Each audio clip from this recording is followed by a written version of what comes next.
ജനങ്ങളെല്ലാം ചർച്ച ചെയ്യും.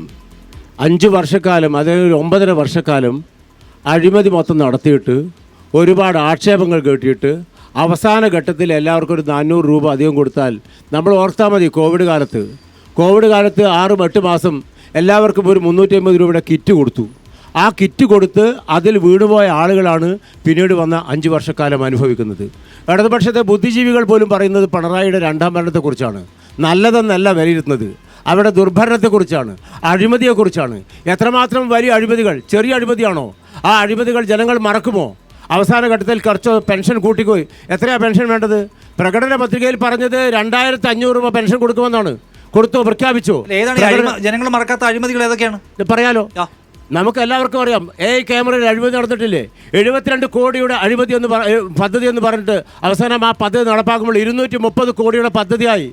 ഫോണിൽ അഴിമതിയിൽ പറയാൻ എത്രമാത്രം അഴിമതിയുണ്ട്. ഒരുപാട് കഥകൾ അഴിമതിയാണ് ചർച്ച ചെയ്യുന്നത്. നമുക്ക് അതിനെക്കുറിച്ച് ചർച്ച ചെയ്യാം. അങ്ങനെ അതൊക്കെ ജനങ്ങളുടെ മുൻപിലേക്ക് വന്ന വലിയ ചർച്ചയായ വിഷയമാണ്. എല്ലാ കാര്യത്തിലും അഴിമതിയുണ്ട്.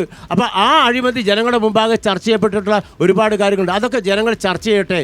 ഇവിടെ അവസാന ഘട്ടത്തിൽ 400 രൂപ പെൻഷൻ വർദ്ധിപ്പിച്ചാൽ അതിൻ്റെ പേരിൽ എല്ലാവരും വോട്ട് ചെയ്യും എന്ന് വിചാരിക്കുന്നത് മൗഢ്യമാണ്. പിന്നെ തദ്ദേശ സ്ഥാപനത്തിലെ തെരഞ്ഞെടുപ്പുമായി ബന്ധപ്പെട്ട് തദ്ദേശ സ്ഥാപനത്തിലെ തെരഞ്ഞെടുപ്പിൽ പ്രാദേശിക വിഷയം കൂടുതൽ ചർച്ച ചെയ്യും. കഴിഞ്ഞ 5 വർഷക്കാലത്തെ UDFൻ്റെ ഭരണം ചർച്ച ചെയ്യും. തെരഞ്ഞെടുപ്പ് എടുക്കുമ്പോൾ എങ്ങനെയാണ് ജനങ്ങളുടെ മുമ്പിൽ ചില വിഷയങ്ങൾ അവതരിപ്പിക്കുക. അപ്പോൾ ഭരണസമിതിക്കെതിരെ അഴിമതി പറയുക.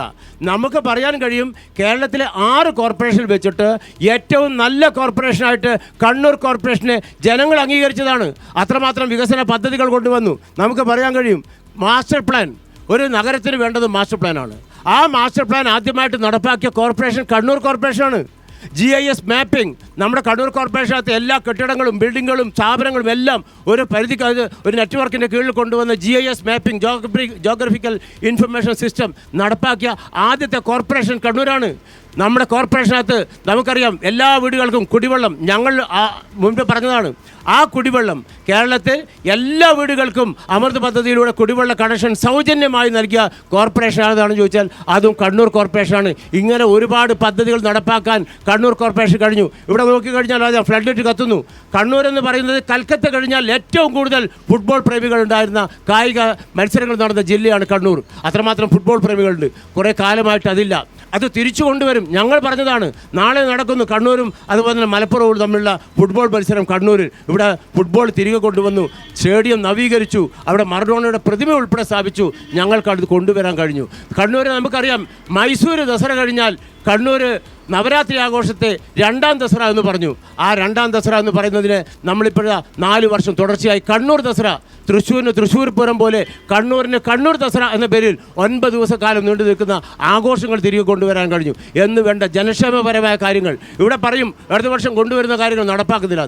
ഏത് കാര്യമാണ് നടപ്പാക്കാത്തത്? അഴിമതിയെക്കുറിച്ച് പറഞ്ഞു. മാഷ് പറഞ്ഞ ചേലോറയിലെ മാലിന്യ നിർമ്മാർജ്ജനത്തെക്കുറിച്ചാണ്. ആ നിർമ്മാർജ്ജനത്തെക്കുറിച്ച് പറയുമ്പോഴാണ് 2 ആഴ്ച നിന്ന് കത്തിയ ബ്രഹ്മപുരത്ത് എല്ലാം നീക്കി മാഷെ ഞാൻ വെല്ലുവിളിക്കുന്നു, എറണാകുളത്ത് നമുക്ക് പോകാം. അവിടെ 1.5 ഏക്കർ സ്ഥലത്ത് മാലിന്യം നീക്കിയിട്ട് അവിടെ ക്രിക്കറ്റ് കളിച്ച് അതിൻ്റെ വീഡിയോ പ്രചരിപ്പിച്ചാൽ അത് ജനങ്ങൾ വിശ്വസിക്കില്ല. അവിടെ 2 ആഴ്ച മാലിന്യം കത്തിയത് എങ്ങനെയാണ്? കത്തിയതല്ല, കത്തിച്ചതാണ്. സോണ്ട എന്ന് പറയുന്ന ഒരു കമ്പനിക്ക് അവിടെ ടെൻഡർ കൊടുത്തു. സോണ്ട ആരുടേതാ? സോണ്ട കമ്പനി എന്ന് പറയുന്നത് കേരളത്തിലെ CPM നേതാവായ വൈക്കം വിശ്വൻ്റെ മകളുടെ ഭർത്താവിൻ്റെ കമ്പനിയാണ്. ഗവൺമെൻറ് ഇടപെട്ടിട്ടാണ് കൊടുത്തത്. ആ മാലിന്യം നീക്കാതെ മാലിന്യത്തിന് തീയിട്ടിട്ട് ജനങ്ങളുടെ മുമ്പിൽ വിട്ടുകളാക്കാൻ ശ്രമിച്ചു. 2 ആഴ്ചയോളം കത്തി. ജനങ്ങൾ അവിടുന്ന് പലായനം ചെയ്യേണ്ടി വന്നു. ഗ്രീൻ ട്രിബ്യൂണൽ അതിൻ്റെ ഓഡിറ്റ് റിപ്പോർട്ട് എൻ്റെ കൈവശമുണ്ട്.